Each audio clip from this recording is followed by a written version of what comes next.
ಹ್ಮ್ ಒಂದು ಕ್ಷಣ ಹೀಗೆ ಊಹಿಸ್ಕೊಳ್ಳಿ. ಒಂದು ಬಹಳ ಸುಂದರವಾದ ರಾತ್ರಿಯ ಭೋಜನಕೂಟ ನಡೀತಿದೆ. ಎಲ್ಲರೂ ಊಟಕ್ಕಂತ ಒಟ್ಟಿಗೆ ಕುಳಿತಿದ್ದಾರೆ. ಆದರೆ ಆ ಗುಂಪಿನಲ್ಲಿರೋ ಅತಿಥಿಗಳಲ್ಲಿ ಒಬ್ಬ ಅದೇ ರಾತ್ರಿ ಆ ಮನೆಯೊಡೆಯನನ್ನೇ ಕೊಲ್ಲಲು ಸಂಚು ರೂಪಿಸಿದ್ದಾನೆ. ಆ ಇದು ನಿಜಕ್ಕೂ ಆತಂಕಕಾರಿ ಸನ್ನಿವೇಶ. ಹೌದು. ಮತ್ತು ಅತಿ ದೊಡ್ಡ ವಿಷಯ ಏನಂದ್ರೆ, ಈ ಸತ್ಯ ಆ ಮನೆಯೊಡೆಯನಿಗೆ ಮಾತ್ರ ಗೊತ್ತಿದೆ. ಈಗ ಆ ಕ್ಷಣದಲ್ಲಿ ಸಾಮಾನ್ಯ ಮನುಷ್ಯರ ಪ್ರತಿಕ್ರಿಯೆ ಹೇಗಿರುತ್ತೆ ಹೇಳಿ? ತಕ್ಷಣವೇ ಪೊಲೀಸರಿಗೆ ಫೋನ್ ಮಾಡ್ಬೋದು, ಅಥವಾ ಆತನನ್ನ ಮನೆಯಿಂದ ಹೊರಹಾಕ್ಬೋದು ಅಲ್ವಾ? ಖಂಡಿತ, ಯಾರಾದ್ರೂ ಅದೇ ತಾನೇ ಮಾಡೋದು. ಆದರೆ ಆ ಮನೆಯೊಡೆಯ ತನ್ನ ತಟ್ಟೆಯಲ್ಲಿರುವ ಅತ್ಯುತ್ತಮವಾದ ಊಟದ ತುತ್ತನ್ನ ಬಹಳ ಪ್ರೀತಿಯಿಂದ ಆ ದ್ರೋಹಿಯ ಕೈಗೆ ನೀಡಿದರೆ ಹೇಗಿರುತ್ತೆ? ಓಹೋ, ಇದು ಯಾವ್ದೋ ಸಸ್ಪೆನ್ಸ್ ಸಿನಿಮಾದ ದೃಶ್ಯದ ತರ ಕೇಳ್ತಿದೆ. ಹೌದು, ಕೇಳೋಕೆ ಹಾಗೆ ಅನಿಸುತ್ತೆ. ಆದರೆ ಇದು ಮಾನವ ಇತಿಹಾಸದ ಅತ್ಯಂತ ಪ್ರಸಿದ್ಧ ಭೋಜನಕೂಟ ಒಂದರಲ್ಲಿ ನಡೆದ ನೈಜ ಘಟನೆ. ನಿಖರವಾಗಿ. ನಾವು ಯೋಹಾನನ ಸುವಾರ್ತೆಯ 13ನೇ ಅಧ್ಯಾಯದ ಆಯ್ದ ಭಾಗಗಳು ಮತ್ತು ಮಾನವನ ದೌರ್ಬಲ್ಯ ಮತ್ತು ದೈವಿಕ ಮಹಿಮೆ ಅನ್ನೋ ವಿಷಯದ ಮೇಲಿನ ಟಿಪ್ಪಣಿಗಳನ್ನ ಆಳವಾಗಿ ನೋಡಿದಾಗ ಇದು ಸ್ಫೋಟವಾಗುತ್ತೆ. ಹೌದು, ಈ ಆಳವಾದ ಚರ್ಚೆಯಲ್ಲಿ ನಾವು ಇದನ್ನೇ ಬಿಡಿಸಿ ನೋಡ್ಲಿದ್ದೇವೆ. ಅಂದ್ರೆ ಇದನ್ನ ಕೇವಲ ಒಂದು ಐತಿಹಾಸಿಕ ಧಾರ್ಮಿಕ ಪಠ್ಯ ಅಂತ ನಾವು ನೋಡಬಾರ್ದು. ಖಂಡಿತ, ಇದರಲ್ಲಿ ಬೇರೆಯದೇ ಆದ ಆಳವಿದೆ. ಹೌದು, ಮನುಷ್ಯನ ಅಹಂಕಾರ, ದ್ರೋಹ, ಮಾನಸಿಕ ವೇದನೆ ಮತ್ತು ಇದೆಲ್ಲದರ ನಡುವೆಯೂ ಇರೋ ನಿರಂತರ ಪ್ರೀತಿಯ ನಡುವಿನ ಒಂದು ಆಳವಾದ ಮನೋವೈಜ್ಞಾನಿಕ ವಿಶ್ಲೇಷಣೆ ಇದು. ನಮ್ಮ ಈ ಚರ್ಚೆಯ ಮೂಲ ಉದ್ದೇಶ ಕೂಡ ಇದನ್ನೇ ಅರ್ಥ ಮಾಡ್ಕೊಳ್ಳೋದು. ಸರಿಯಾಗಿ ಹೇಳಿದ್ರಿ. ಸರಿ, ಈ ವಿಷಯವನ್ನ ಬಿಡಿಸಿ ನೋಡೋಣ. ಸನ್ನಿವೇಶವನ್ನ ಸ್ವಲ್ಪ ಕಣ್ಣಿಗೆ ಕಟ್ಟುವಂತೆ ವಿವರಿಸೋದಾದ್ರೆ, ಯೇಸು ಮತ್ತು ಅವರ ಶಿಷ್ಯರ ಕೊನೆಯ ಊಟದ ಸಮಯ. ಊಟದ ನಡುವೆ ಯೇಸು ಇದ್ದಕ್ಕಿದ್ದಂತೆ, ನಿಮ್ಮಲ್ಲೊಬ್ಬನು ದ್ರೋಹ ಬಗೆದು ನನ್ನನ್ನು ಹಿಡಿದೊಪ್ಪಿಸುವನು ಅಂತ ಹೇಳ್ತಾರೆ. ಆ ಕೋಣೆಯಲ್ಲಿದ್ದವರ ಪರಿಸ್ಥಿತಿ ಒಮ್ಮೆ ಊಹಿಸಿ. ಎಲ್ಲರಿಗೂ ದೊಡ್ಡ ಆಘಾತ. ಯಾರೋ ಆ ದ್ರೋಹಿ ಅಂತ ತಿಳಿಯದೆ ಎಲ್ಲರೂ ಕಂಗಾಲಾಗಿದ್ದಾರೆ. ಆಗ ಯೇಸು ರೊಟ್ಟಿಯ ತುಂಡನ್ನು ಬಟ್ಲನ್ನೇ ಅದ್ದಿ ಇಸ್ಕಾರಿಯೋತಿನ ಯೂದನಿಗೆ ಕೊಡ್ತಾರೆ. ಮೇಲ್ನೋಟಕ್ಕೆ ಇದೊಂದು ಸಾಮಾನ್ಯ ಊಟದ ಹಂಚಿಕೊಳ್ಳುವಿಕೆ ತರ ಕಾಣುತ್ತೆ. ಆದ್ರೆ ಆ ಕಾಲದ ಸಂಸ್ಕೃತಿಯ ಹಿನ್ನೆಲೆಯಲ್ಲಿ ನೋಡಿದಾಗ ಇಲ್ಲಿ ನಡೀತಿರೋದೇ ಬೇರೆ ಅಲ್ವಾ? 100ಕ್ಕೆ 100.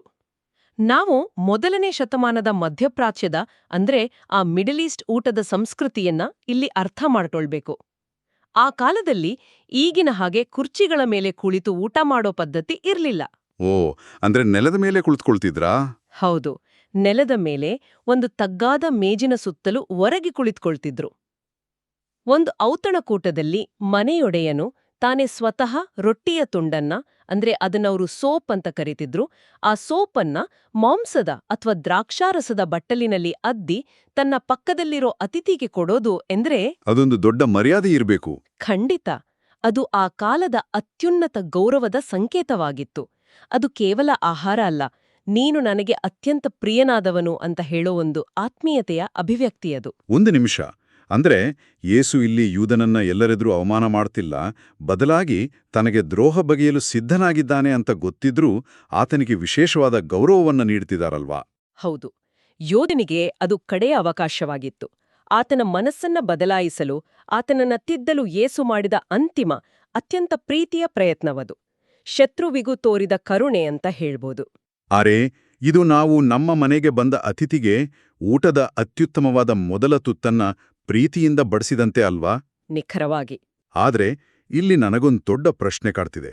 ಮೂಲಪಾಠದಲ್ಲಿರೋ ಮುಂದಿನ ಸಾಲು ಕೇಳೋಕೆ ಸ್ವಲ್ಪ ವಿಚಿತ್ರವಾಗಿದೆ. ಯೂದನು ಆ ರೊಟ್ಟಿಯನ್ನ ತೆಗೆದುಕೊಂಡದ್ದೇ ತಡ ಸೈತಾನನು ಅವನನ್ನು ಹೊಕ್ಕನು ಅಂತ ಅಲ್ಲಿ ಬರೆಯಲಾಗಿದೆ. ಹೌದು.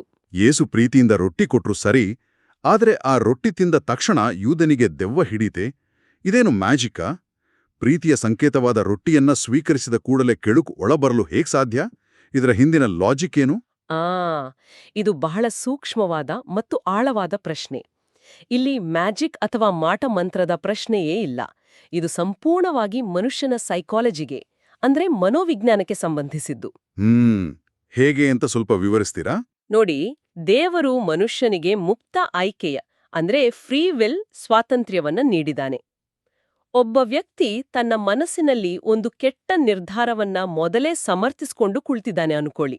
ಯೂದ ಈಗಾಗ್ಲೇ ಹಣ ಪಡೆದು ದ್ರೋಹ ಮಾಡಲು ನಿರ್ಧರಿಸಿದ್ದ. ಹೌದು, ಅವನು ಪ್ಲಾನ್ ರೆಡಿ ಇತ್ತು. ಅಂಥವನಿಗೆ ಎದುರು ಕುಳಿತ ವ್ಯಕ್ತಿ ಶುದ್ಧವಾದ ಪ್ರೀತಿ ಮತ್ತು ಕರುಣೆಯನ್ನ ತೋರಿದಾಗ ಏನಾಗುತ್ತೆ ಗೊತ್ತಾ? ಆ ಪ್ರೀತಿ ಅವನ ಹೃದಯವನ್ನ ಕರಗಿಸೋ ಬದಲು ಅವನಿಗೆ ಇನ್ನಷ್ಟು ಕಿರಿಕಿರಿ ಉಂಟುಮಾಡುತ್ತೆ. ಓಹೋ. ತಾನು ಮಾಡುತ್ತಿರೋ ದ್ರೋಹದ ಬಗ್ಗೆ ಅವನಿಗೆ ವಿಪರೀತ ಅಪರಾಧಿ ಪ್ರಜ್ಞೆ ಅಂದ್ರೆ ಗಿಲ್ಟ್ ಕಾಡೋಕೆ ಶುರುವಾಗುತ್ತೆ. ಆ ಅಪರಾಧಿ ಪ್ರಜ್ಞೆಯನ್ನ ಎದುರಿಸಲಾಗದೆ ಅವನು ಇನ್ನಷ್ಟು ಕೋಪಗೊಂಡು ತನ್ನ ಕೆಟ್ಟ ನಿರ್ಧಾರವನ್ನ ಮತ್ತಷ್ಟು ಬಲವಾಗಿ ಅಪ್ಪಿಕೊಳ್ತಾನೆ. ಖಂಡಿತ ಇದು ನಮಗೂ ಅರ್ಥವಾಗುತ್ತೆ. ಅಂದ್ರೆ ನಾವು ಸಂಪೂರ್ಣವಾಗಿ ತಪ್ಪು ಮಾಡುತ್ತಿದ್ದೀವಿ ಅಂತ ನಮಗೆ ಗೊತ್ತಿದ್ದಾಗ ಯಾರಾದರೂ ನಮ್ಮ ಬಳಿ ಬಂದು ಅತಿಯಾದ ಒಳ್ಳೆತನ ತೋರಿದ್ರೆ ನಮ್ಗೆ ಅವ್ರ ಮೇಲೆ ಸಿಟ್ಟು ಬರುತ್ತೆ ಅಲ್ವಾ? ಹೌದು, ಅದೇ ಆಗೋದು. ಆ ಒಳ್ಳೆತನ ನಮ್ಮೊಳಗಿನ ಕೆಟ್ಟತನವನ್ನ ಎತ್ತಿ ತೋರಿಸೋ ಕನ್ನಡಿಯಾಗ್ಬಿಡುತ್ತೆ. ಸರಿಯಾಗಿ ಹೇಳಿದ್ರೆ, ಯೂದ ತನ್ನ ಹೃದಯವನ್ನ ಸಂಪೂರ್ಣವಾಗಿ ಕಠಿಣಗೊಳಿಸಿಕೊಂಡಿದ್ದ. ಯೇಸುವಿನ ಆ ಪ್ರೀತಿಯ ರೊಟ್ಟಿಯನ್ನ ಅವನು ಸ್ವೀಕರಿಸಿದ್ರೂ ಆ ಪ್ರೀತಿಯನ್ನ ಅವನು ನಿರಾಕರಿಸಿದ. ಯಾವಾಗ ಮನುಷ್ಯನು ಶುದ್ಧವಾದ ಪ್ರೀತಿಯನ್ನ, ಸತ್ಯವನ್ನ ಸಂಪೂರ್ಣವಾಗಿ ತಿರಸ್ಕರಿಸ್ತಾನೋ ಆಗ ಆತನೊಳಗಿನ ನೈತಿಕತೆಯ ಬಾಗಿಲು ಮುಚ್ಚಿ ಹೋಗುತ್ತೆ. ಆ ಖಾಲಿ ಜಾಗವನ್ನು ತುಂಬಲು ಕೆಡುಕು ಪ್ರವೇಶಿಸತ್ತೆ. ಅದನ್ನೇ ಸೈತಾನನು ಅವನನ್ನು ಹೊಕ್ಕನು ಅಂತ ಸಾಂಕೇತಿಕವಾಗಿ ಹೇಳಲಾಗಿದೆ. ಅಂದ್ರೆ ಕೆಡುಕು ಅನ್ನೋದು ಹೊರಗಿನಿಂದ ಬಲವಂತವಾಗಿ ಬರುವಂಥದ್ದಲ್ಲ. ಇಲ್ಲವೇ ಇಲ್ಲ. ನಮ್ಮ ಅಹಂಕಾರ ಮತ್ತು ನಮ್ಮ ಆಯ್ಕೆಗಳೇ ಅದಕ್ಕೆ ರೆಡ್ ಕಾರ್ಪೆಟ್ ಹಾಸಿ ಸ್ವಾಗತಿಸುತ್ತವೆ. ಇದು ನಿಜಕ್ಕೂ ಎಚ್ಚರಿಕೆ ನೀಡುವಂತಹ ಒಳನೋಟ. ಸರಿ, ಕಥೆಯ ಮುಂದಿನ ಭಾಗಕ್ಕೆ ಬರೋಣ. ಇದು ಕೂಡ ಅಷ್ಟೇ ಆಸಕ್ತಿದಾಯಕವಾಗಿದೆ. ಯೂದ ಆ ರೊಟ್ಟಿಯನ್ನ ತೆಗೆದುಕೊಂಡ ಕೂಡಲೇ ಅಲ್ಲಿಂದ ಎದ್ದು ಹೊರಟೋಗ್ತಾನೆ. ಹೌದು. ಆತನ ಬಳಿ ಹಣದ ಚೀಲವಿದ್ದ ಕಾರಣ ಹಬ್ಬಕ್ಕೆ ಏನಾದರೂ ಕೊಳ್ಳಲು ಅಥವಾ ಬಡವರಿಗೆ ದಾನ ಮಾಡಲು ಆತ ಹೋಗಿರಬಹುದು ಅಂತ ಇತರ ಮುಗ್ಧ ಶಿಷ್ಯರು ಭಾವಿಸ್ತಾರೆ. ಆದರೆ ಆತ ಹೊರ ನಡೆದಾಗ ಆ ಮೂಲಪಾಠದಲ್ಲಿ ಒಂದು ಚಿಕ್ಕ ಆದರೆ ಅತ್ಯಂತ ಪ್ರಬಲವಾದ ವಾಕ್ಯವಿದೆ. ಆಗ ರಾತ್ರಿಯಾಗಿತ್ತು ಅನ್ನೋ ವಾಕ್ಯ. ಹೌದು, ಆಗ ರಾತ್ರಿಯಾಗಿತ್ತು. ನನಗನಿಸುವ ಹಾಗೆ ಇದು ಕೇವಲ ರಾತ್ರಿ 8 ಗಂಟೆಯೋ 9 ಗಂಟೆಯೋ ಆಗಿತ್ತು ಅಂತ ಹೇಳೋ ಟೈಮ್ ರಿಪೋರ್ಟ್ ಅಲ್ಲ, ಹೌದಲ್ವಾ? ಖಂಡಿತ ಅಲ್ಲ. ಯೋಹಾನನ ಬರವಣಿಗೆಯ ಶೈಲಿಯೇ ಹಾಗಿದೆ. ಆತ ಪ್ರತಿಯೊಂದು ಪದವನ್ನೂ ಬಹಳ ಆಳವಾದ ಅರ್ಥದಲ್ಲಿ ಬಳಸ್ತಾನೆ. ಈ ಸುವಾರ್ತೆಯ ಆರಂಭದಿಂದಲೂ ಬೆಳಕು ಮತ್ತು ಕತ್ತಲೆಯ ನಡುವಿನ ಹೋರಾಟದ ಬಗ್ಗೆ ಪ್ರಸ್ತಾಪಿಸಲಾಗಿದೆ. ಯೇಸುವನ್ನ ಜಗಜ್ಯೋತಿ ಅಥವಾ ಪ್ರಪಂಚದ ಬೆಳಕು ಅಂತ ಕರೆಯಲಾಗಿದೆ. ಅಂದ್ರೆ ಈ ರಾತ್ರಿ ಅನ್ನೋದು? ಹೌದು. ಆಗ ರಾತ್ರಿಯಾಗಿತ್ತು ಅನ್ನೋ ವಾಕ್ಯ ಯೂದನ ಆತ್ಮದಲ್ಲಿ ಕವಿದ ಅಂಧಕಾರವನ್ನ ಸಂಕೇತಿಸುತ್ತೆ. ಆತ ಆ ಕೋಣೆಯನ್ನ ಅಂದ್ರೆ ಜಗತ್ತಿನ ಬೆಳಕನ್ನ ಬಿಟ್ಟು ಅಕ್ಷರಶಃ ಕತ್ತಲೆಯ ಸಾಮ್ರಾಜ್ಯದೊಳಗೆ ಹೆಜ್ಜೆ ಹಾಕಿದ. ತನ್ನನ್ನ ತಾನು ಕತ್ತಲೆಗೆ ಒಪ್ಪಿಸಿಕೊಂಡ. ಆದ್ರೆ ಈ ಕತ್ತಲೆಯ ಪ್ರಸ್ತಾಪವಾದ ತಕ್ಷಣವೇ ಒಂದು ಬಹುದೊಡ್ಡ ವಿಪರ್ಯಾಸ ಅಂದ್ರೆ ಐರನಿ ಎದುರಾಗತ್ತೆ. ಯೂದನು ದ್ರೋಹ ಮಾಡಲು ಕತ್ತಲೆಯಲ್ಲಿ ಹೊರಟು ಹೋದ ತಕ್ಷಣ ಯೇಸು ಒಂದು ಮಾತು ಹೇಳ್ತಾರೆ, ಈಗ ನರಪುತ್ರನ ಮಹಿಮೆ ಪ್ರಕಟವಾಗುವುದು ಅಂತ. ಹೌದು, ಬಹಳ ಪ್ರಮುಖವಾದ ಘಟ್ಟ ಇದು. ಇಲ್ಲಿ ನಾನು ಪ್ರಶ್ನಿಸಲೇಬೇಕು, ಯೂದನು ಹೋಗಿರೋದು ಯೇಸುವನ್ನ ಹಿಡಿದುಕೊಡಲು. ಇದರ ಪರಿಣಾಮವಾಗಿ ಯೇಸುವೆ ಕಾಯ್ತಿರೋದು ಬಂಧನ, ಘೋರವಾದ ಚಿತ್ರಹಿಂಸೆ ಮತ್ತು ಶಿಲುಬೆಯ ಮರಣ. ನಿಜ. ರೋಮನ್ ಸಾಮ್ರಾಜ್ಯದಲ್ಲಿ ಶಿಲುಬೆಗೇರಿಸುವುದು ಅಂದ್ರೆ ಅದು ಅತ್ಯಂತ ಅವಮಾನಕರವಾದ, ಕರಾಳವಾದ ಸೋಲು. ಒಬ್ಬ ವ್ಯಕ್ತಿ ತನ್ನನ್ನು ತಾನು ರಕ್ಷಿಸಿಕೊಳ್ಳಲಾಗದೆ ಬೆತ್ತಲೆಯಾಗಿ ಶತ್ರುಗಳ ಕೈಯಲ್ಲಿ ನರಳ್ತಾ ಸಾಯೋದನ್ನ ಮಹಿಮೆ ಅಥವಾ ಗ್ಲೋರಿ ಅಂತ ಕರೆಯೋಕೆ ಹೇಗೆ ಸಾಧ್ಯ? ಇದು ತರ್ಕಕ್ಕೆ ನಿಲ್ಕದ ವಿಷಯ ಅಲ್ವಾ? ಹೌದು. ಮೇಲ್ನೋಟಕ್ಕೆ ಇದು ಹುಚ್ಚುತನದಂತೆ ಕಾಣುತ್ತೆ. ಆದ್ರೆ ಇದು ಪ್ರಪಂಚದ ದೃಷ್ಟಿಕೋನ ಮತ್ತು ದೇವರ ದೃಷ್ಟಿಕೋನದ ನಡುವಿನ ಸಂಘರ್ಷವನ್ನ ಬಿಡಿಸಿಡತ್ತೆ. ಅಂದ್ರೆ ಎರಡರ ಅರ್ಥ ಬೇರೆ ಬೇರೆನಾ? ಖಂಡಿತ. ರೋಮನ್ ಸಾಮ್ರಾಜ್ಯದ ದೃಷ್ಟಿಯಲ್ಲಿ ಅಥವಾ ಸಾಮಾನ್ಯ ಮನುಷ್ಯರ ದೃಷ್ಟಿಯಲ್ಲಿ ಮಹಿಮೆ ಎಂದ್ರೆ ಏನು? ಅಧಿಕಾರ ಚಲಾಯಿಸೋದು, ಶತ್ರುಗಳನ್ನ ಕತ್ತರಿಸ್ಹಾಕೋದು, ಕಿರೀಟ ಧರಿಸೋದು, ಯುದ್ಧದಲ್ಲಿ ಗೆಲ್ಲೋದು. ಆದ್ರೆ ಯೇಸುವಿನ ದೃಷ್ಟಿಯಲ್ಲಿ ಮಹಿಮೆಯ ವ್ಯಾಖ್ಯಾನವೇ ಬೇರೆ. ಅವರ ಪ್ರಕಾರ ಮಹಿಮೆ ಎಂದರೆ ತನ್ನ ಸ್ವಾರ್ಥವನ್ನ ಬದಿಗಿಟ್ಟು ದೇವರ ಚಿತ್ತವನ್ನ ಸಂಪೂರ್ಣವಾಗಿ ಪೂರೈಸೋದು. ತನ್ನನ್ನ ದ್ವೇಷಿಸುವರಿಗಾಗಿಯೂ ತನಗೆ ದ್ರೋಹ ಬಗೆಯುವರಿಗಾಗಿಯೂ ತನ್ನ ಪ್ರಾಣವನ್ನೇ ತ್ಯಾಗ ಮಾಡುವ ಆ ಅಗಾಧವಾದ ಪ್ರೀತಿಯೇ ನಿಜವಾದ ಮಹಿಮೆ.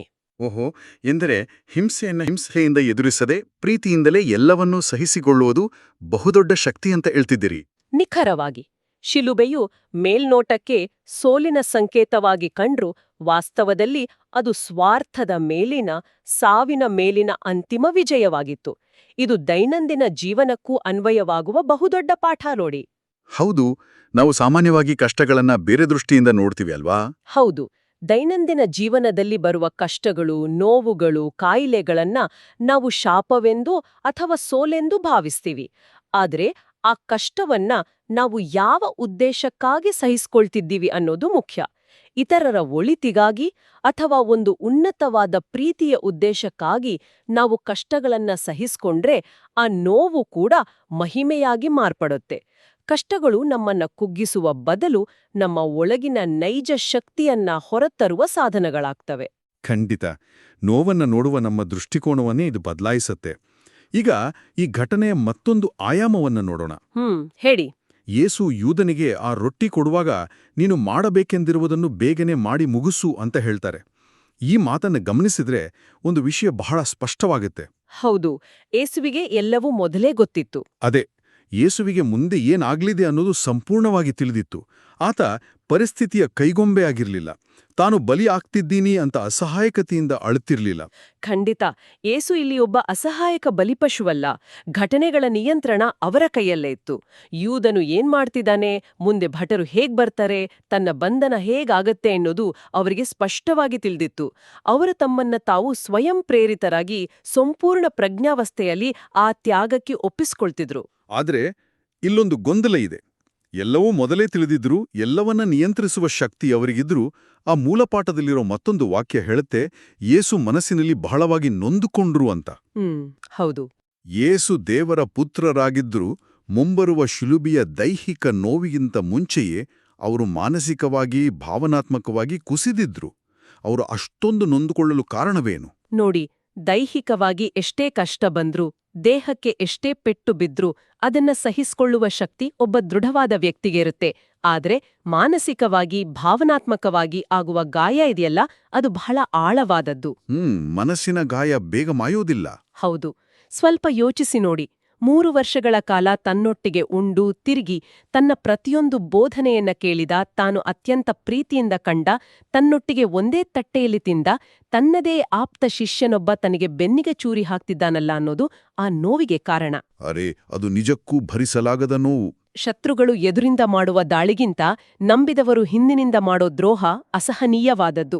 ಯೇಸು ಇಲ್ಲಿ ಸಂಪೂರ್ಣವಾಗಿ ಮಾನವ ಸಹಜವಾದ ವೇದನೆಯನ್ನ, ದುಃಖವನ್ನ ಅನುಭವಿಸ್ತಿದ್ದಾರೆ. ಇದು ದೈನಂದಿನ ಜೀವನದಲ್ಲಿ ಪ್ರತಿಯೊಬ್ಬರಿಗೂ ಆಗುವಂಥದ್ದೇ ಅಲ್ವಾ? ರಸ್ತೆಯಲ್ಲಿ ಹೋಗೋ ಅಪರಿಚಿತನೊಬ್ಬ ನಮಗೆ ಮೋಸ ಮಾಡಿದ್ರೆ ನಾವು ಕೋಪಗೊಳ್ತೀವಿ, ಪೊಲೀಸ್ ಠಾಣೆಗೆ ಹೋಗ್ತೀವಿ ಅಥವಾ ಮರ್ತು ಬಿಡ್ತೀವಿ. ಹೌದು, ಅದು ಸುಲಭ. ಆದ್ರೆ ನಾವು ಪ್ರಾಣಕ್ಕಿಂತ ಹೆಚ್ಚಾಗಿ ನಂಬಿದವರು, ನಮ್ಮದೇ ಕುಟುಂಬದವರು ಅಥವಾ ವರ್ಷಗಟ್ಟಲೆ ಜೊತೆಗಿದ್ದ ಸ್ನೇಹಿತರು ನಮಗೆ ದ್ರೋಹ ಬಗೆದಾಗ ಆಗೋ ನೋವನ್ನ ಜೀರ್ಣಿಸ್ಕೊಳ್ಳೋದು ಅಸಾಧ್ಯ. ಈ ಘಟನೆ ನಮಗೆ ಇನ್ನೊಂದು ರೀತಿಯಲ್ಲೂ ಎಚ್ಚರಿಕೆ ನೀಡುತ್ತೆ. ಯಾವ ರೀತಿಯಲ್ಲಿ? ನಾವು ನಮ್ಮ ಸ್ವಾರ್ಥಕ್ಕಾಗಿ, ಹಣಕ್ಕಾಗಿ ಅಥವಾ ನಮ್ಮ ಸಣ್ಣಪುಟ್ಟ ಆಸೆಗಳಿಗಾಗಿ ನಮ್ಮನ್ನು ನಂಬಿದವರ ಮನಸ್ಸಿಗೆ ಎಷ್ಟು ನೋವು ಕೊಡ್ತಿದೀವಿ ಅಂತ ನಾವು ಯೋಚಿಸಬೇಕಾಗಿದೆ. ಬಹಳ ಸೂಕ್ತವಾದ ಮಾತು. ಯೂದನನ್ನ ನಾವು ಕೇವಲ 2000 ವರ್ಷಗಳ ಹಿಂದಿನ ಇತಿಹಾಸದ ಒಬ್ಬ ಖಳನಾಯಕನಂತೆ ನೋಡಬಾರದು. ಆತನ ಕತೆ ಮುಗಿದು ಹೋಯಿತು ಅಂತ ಭಾವಿಸಬಾರದು. ಅಂದ್ರೆ ಆ ಸ್ವಭಾವ ನಮ್ಮಲ್ಲೂ ಇರ್ಬೋದು ಅಂತೀರಾ? ಖಂಡಿತ. ಆ ಯೂದನ ದೌರ್ಬಲ್ಯ, ಆ ದುರಾಸೆ, ಆ ಸ್ವಾರ್ಥ ಪ್ರತಿಯೊಬ್ಬ ಸಾಮಾನ್ಯ ಮನುಷ್ಯನಲ್ಲೂ ಬೇರೆ ಬೇರೆ ರೂಪದಲ್ಲಿ ಅಡಗಿದೆ ಅನ್ನೋದನ್ನ ನಾವು ಎಚ್ಚರಿಕೆಯಿಂದ ಗಮನಿಸಬೇಕು. ಹೌದು. ದೌರ್ಬಲ್ಯದ ಬಗ್ಗೆ ಮಾತನಾಡುವಾಗ ಕೇವಲ ಯೂದನೊಬ್ಬನೇ ಅಲ್ಲ, ಅದೇ ಕೋಣೆಯಲ್ಲಿ ಮತ್ತೊಬ್ಬನಿದ್ದಾನೆ. ಆತನದೇ ಇನ್ನೊಂದು ರೀತಿಯ ದೌರ್ಬಲ್ಯ.